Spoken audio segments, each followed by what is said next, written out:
I like dry socks. What do you do with the dry socks? Put them on my feet. Okay, yeah. What do you do with dry socks? What's the story behind why you go by Kricket? Actually, my sister Lindsey gave me that nickname when she was learning how to speak and couldn't say Christina, and I was Cricky. Do you identify as a cricket? No. Do you? And not your type of cricket either. No, I figured not. Yeah. It threw everyone for a spin when I was traveling through India to introduce myself as Kricket. Literally for a spin. Cricket joke there. Thank you. So where are we? I'm not entirely sure, but we're about halfway on the Camino, and I'm barefoot. Halfway into 20 miles today. Yeah, and it's a great break, particularly because it is grim out there. Mm-hmm. Everything on me is wet. Yep, same on me. Waterproof does not exist. I just love long days of light exercise and seeing new things constantly, feeling like I've accomplished something at the end of the day. I'm 44 years old, and I have an almost 2-year-old son named Silas. And a few years ago, I had a motorcycle accident and tore everything in my knee. Oof. And the recovery during pregnancy took me almost 2 years. Full leg brace, and then a baby. This trip is a time to bond with my sister. She lived overseas for many years, and it's a time to be back together with her and also feel like myself again.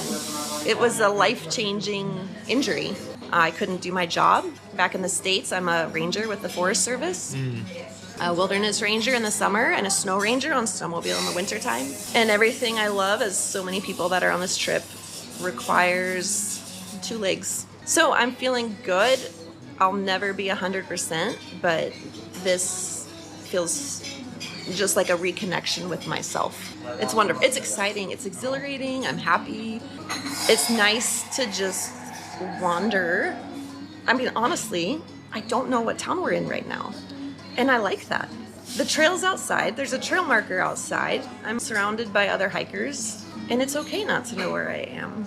Yeah, it just is. It just is, yeah. It's so easy for me to get caught up in every day and spun up with just the normalcy of work and shopping and cooking and paying bills. Is a good time to reset and refocus. And as you've experienced, we can't see much today. No. The fog is thick. We could hear the windmills, see them a little bit, and it sounded like the ocean. We've seen more frogs today, squashed, but...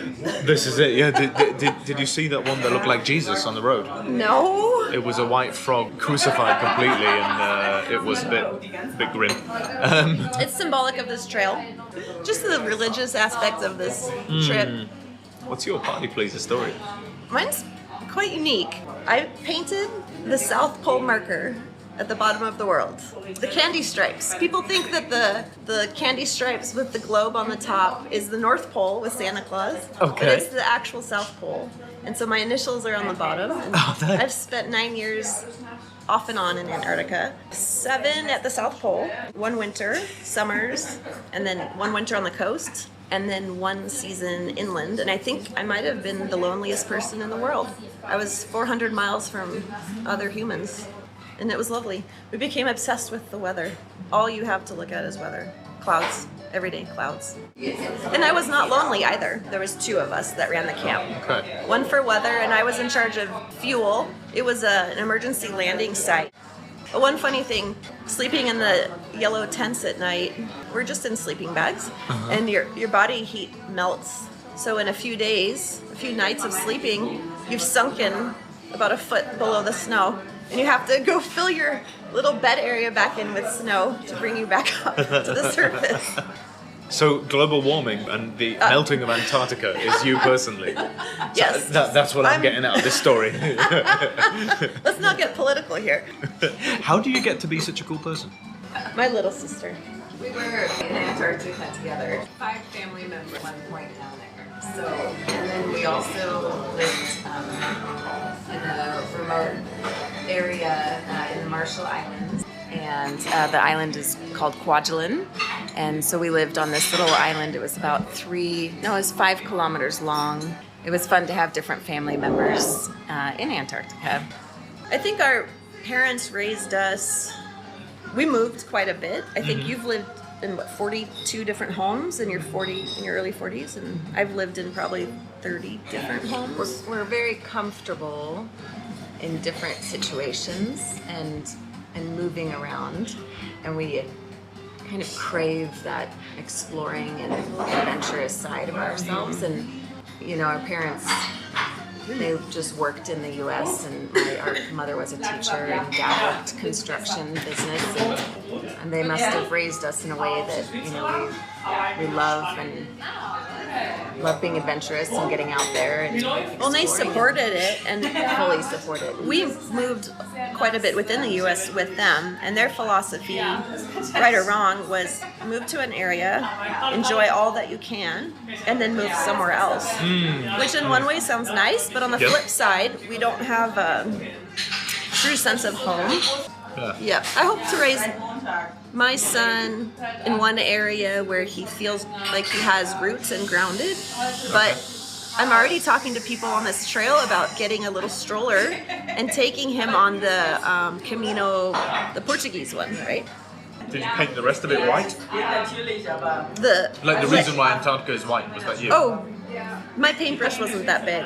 But you were there for quite a while. Yeah. Yeah, so, I'm just saying. Although I did change the color. It was, what was it? Traditionally a green and white. Are you talking about the pole marker? Oh. And then... The whole of Antarctica, I'm thinking. And then we didn't have green paint. And so I changed it to blue and white. Yeah. I was one of the first 100 to ever spend over a year there. First 100 women. Oh, really? Yes, in history. And the amazing thing is I'm still friends with a lot of the people that I wintered with down there. We've been friends for 20 years now. Actually, one of your friends is about to be the first woman on the moon. I call her Tina. That's her friend name. What's her actual name, or do we not? You don't want to mention this? It's easy. Google her, and you'll. Okay. First woman to the moon. And First she'll woman to come the moon. up. Yeah. Cool. Yeah. I jumped in an ice hole that was dug, into the ice, and I said to myself, I'm going to try to do it 3 times. And I jumped in my bikini. When I got out, a seal came up to say hello right up, and I didn't know that I was about to jump on a seal. It was the air hole to breathe. Probably. Yeah, he probably knew where he could come and breathe. Came up, and I said, well, I'm just going to try one more time. And the third time, by the time I tried 3 times, my body was just shaking too hard. I couldn't do it. Did they make you wear a safety harness? Because when I did it, you had to wear a harness in case you passed out. They say the first time you go to Antarctica, it's for the experience. The second time is for the money, although you don't make much, but you save. And then the third time is because you don't fit in anywhere else. And there's some truth to that. How does it feel to be back in so-called real life then, after so many years doing crazy, amazing things? It's interesting. I just moved back in August, so it's only been a few months. I've been overseas for 13 years. It's hard because the place I came from had no cell phones, no cars.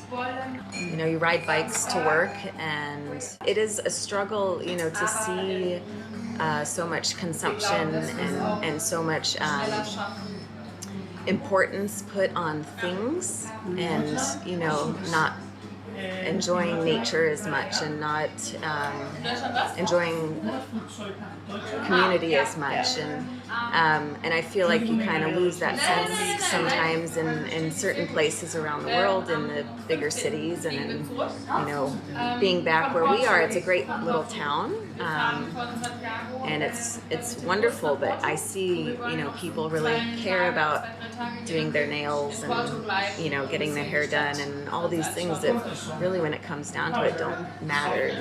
And that's, it's hard being connected to a phone all the time. I'm not used to it. Yeah, there's good and bad. I guess just like most things in life, but just an adjustment, One big thing we've been talking about on this hike and this journey is that less is more. Stepping stones. Just every little thing you do is a stepping stone, and if you have a dream, it may take years, but just start in that direction, and it's amazing what doors open with whom you meet. And amazing. Thank you both so much. It's been an absolute pleasure. Nice chatting with you. And it's been amazing chatting with you, and also because it's kept all three of us out of the rain. Yes, and I love listening to your accent. And that was the Camino is storytelling with me, Ronni, and the fabulous duo that are the sisters, Kricket and Lindsey. Now, I absolutely love how unassuming they are about their amazing experiences around the world. I think if I had painted the South Pole, I would be making a song and dance about it. But, you know, these two are so humble, they didn't. Only after I pressed them. Follow the next episodes. Buy the book on ebook now on Amazon or in paperback. Book yourself a workshop from The World is Storytelling. And make sure you follow everything else that we do. Stay in touch. Thanks again for listening. Have a wonderful, wonderful day.